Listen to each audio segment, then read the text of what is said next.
안녕하세요. 손으로 만드는 세상 손으로 스튜디오입니다. 앞에 스포 정적기가 몇 대 있습니다.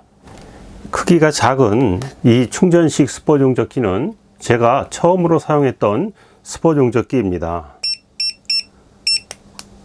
스포 정적기를 잘 모르던 초창기에 알리익스프레스에서 구매를 했으며 소량 작업에는 그런대로 쓸만한 장비입니다.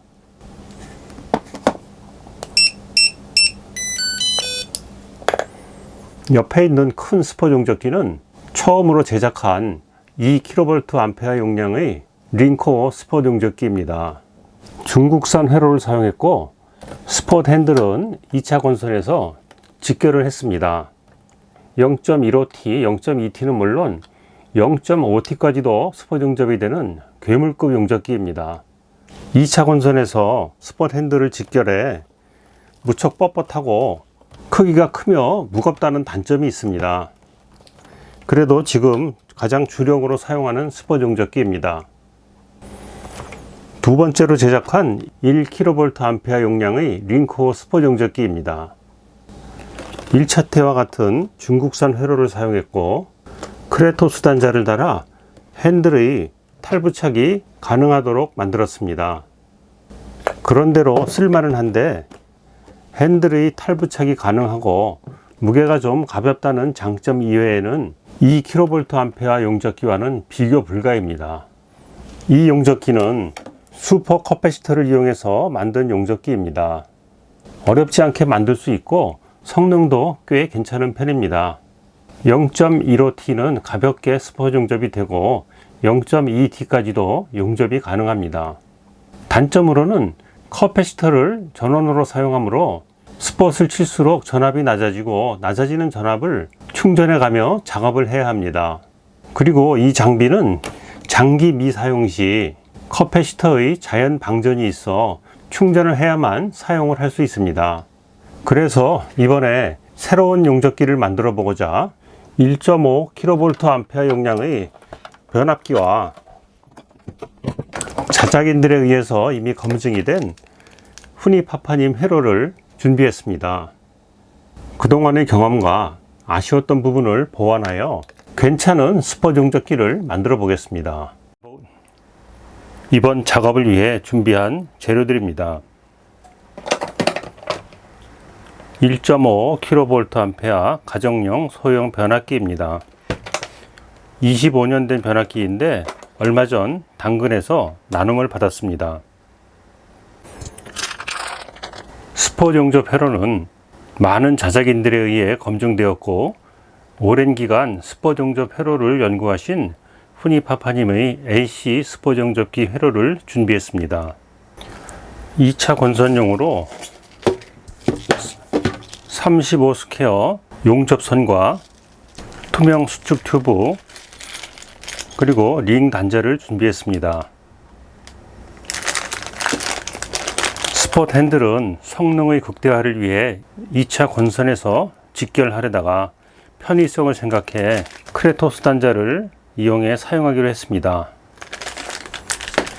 용접 팁은 디자인과 성능 면에서 검증된 홍공주 아빠의 스폿 용접봉과 4AWG 실리콘 전선을 준비했습니다. 케이스는 트랜스 케이스를 재사용하려다가 2차 건선을 하면 높이가 맞지 않아 하이박스를 별도로 준비했습니다.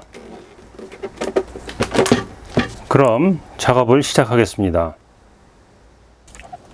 1.5kVA 변압기를 열어보겠습니다.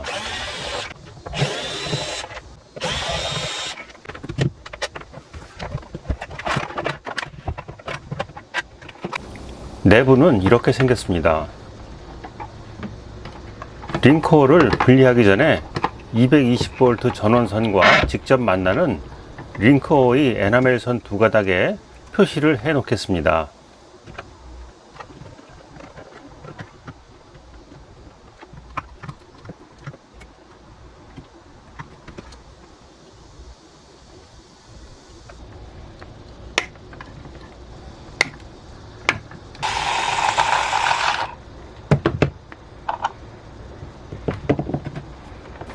전선들을 자르고 링코어를 드러냈습니다. 양쪽의 두 선이 220V가 입력됐었던 선이고, 가운데 묶여있는 두 선은 110V 콘센트로 연결되었던 선입니다.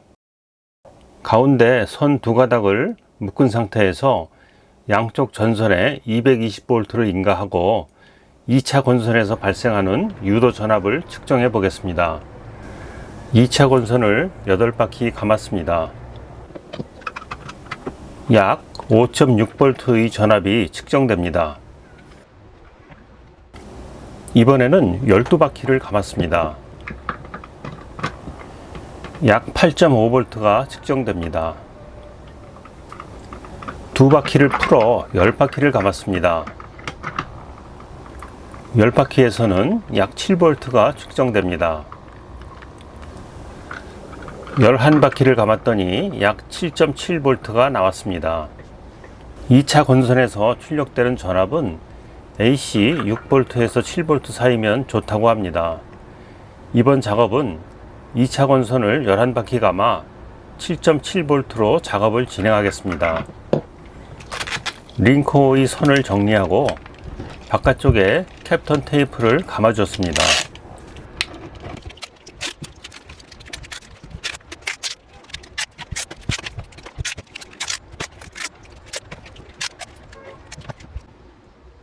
(2차) 건선용으로 준비한 35 스퀘어 전선의 피복을 벗겨 수축 튜브에 넣겠습니다. 35 스퀘어 전선을 그대로 감으면 뻣뻣해서 감기 어렵고 피복이 두꺼워 감을 수 있는 공간이 확보되지 않습니다. 양쪽 끝의 피복은 남기고 가운데만 수축 튜브를 씌웠습니다. 링코어의 2차 건선 감는 작업입니다.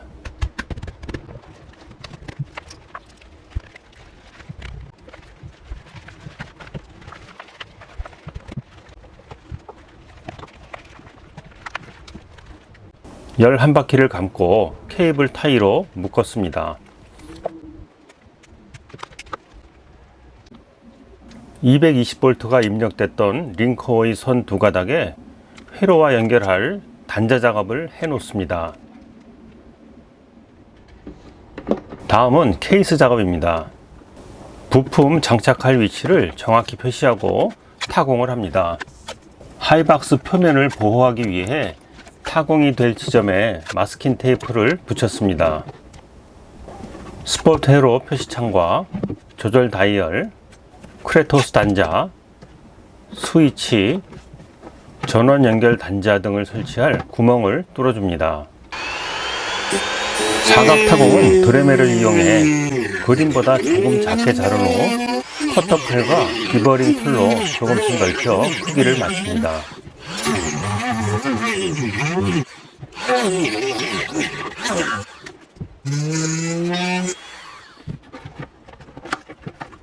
원형 타공은 스텝 드릴을 이용해 조금 작게 뚫고 디버링 툴로 조금씩 넓혀가며 크기를 맞췄습니다.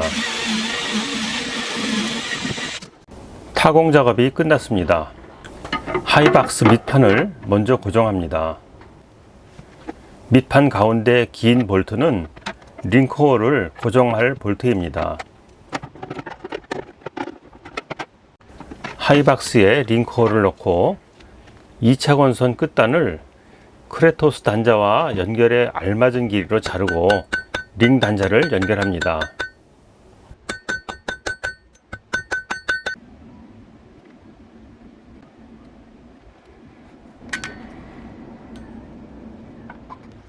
케이스에 부품을 장착하겠습니다.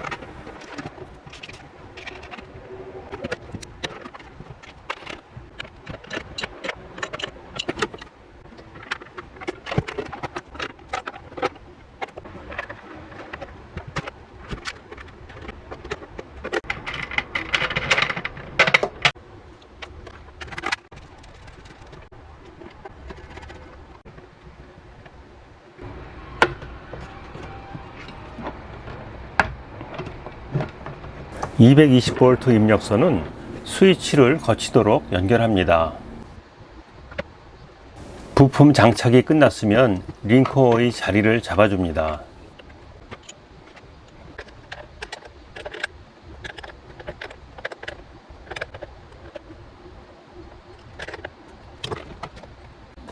220V 입력선 두 가닥을 회로의 220 VAC 단자에 연결합니다. 링코어에서 나온 선 두 가닥은 회로의 트랜스포머 단자에 연결합니다. 2차 건선 끝단의 링 단자를 크레토스 단자에 연결합니다.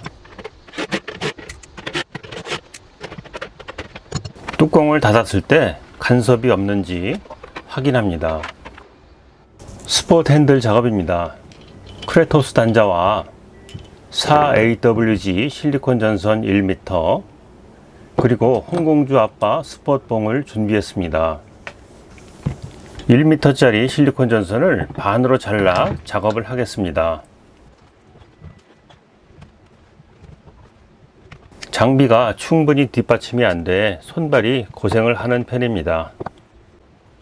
크레토스 커넥터 작업입니다. 난물을 먹이지 않고 순정품 그대로 고정만 했습니다. 차후에 성능 하락의 원인이 되면 바로 분해해 난물로 고정할 계획입니다.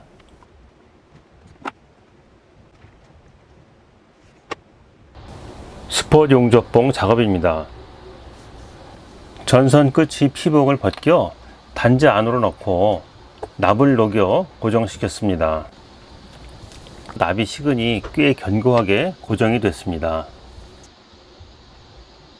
수축 튜브를 여러 겹 감싸 절연 및 단열 처리를 하고 핸들 작업을 마무리합니다.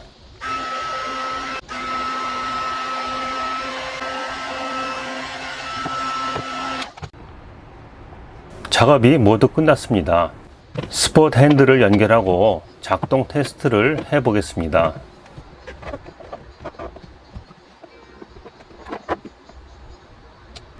전원이 켜졌습니다. 18650 10개의 스폿 용접을 해 보겠습니다. 1ms부터 10ms까지 10단계로 테스트를 진행했습니다. 니켈 플레이트는 도금 니켈 0.15T와 0.2T를 준비했습니다.